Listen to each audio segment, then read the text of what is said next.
Não é da minha conta não, mas o senhor não trabalha mais não? O que você tem a ver com a minha vida, irmão? Para daqui, rapaz! Alô? Henrique Cerqueiro? Sim.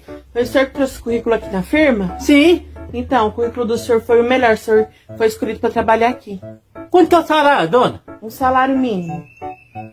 Um salário mínimo? É. Ah, dona, pode deixar quieto. Eu pensei que era uns 5, 4 mil real. Mas por que? O senhor não está interessado? Eu não, eu recebo 600 real, a mulher também 600 real de Bolsa Família, os moleques 150 real, eu recebo auxílio cidadão, vale gás. Você acha que eu vou trocar essa mordomia para trabalhar a troco de mixaria? Ah, então o senhor prefere receber ajuda do governo que trabalhar aqui na nossa empresa? 10 mil vezes para ganhar mixaria trabalhando? Então tá bom. Então. Eu prefiro ganhar de graça, rapaz. Muito obrigado, meu. Tinha que ter vergonha na cara de me ligar para falar uma vergonhice dessa. Muito obrigado, Henrique Cerqueiro.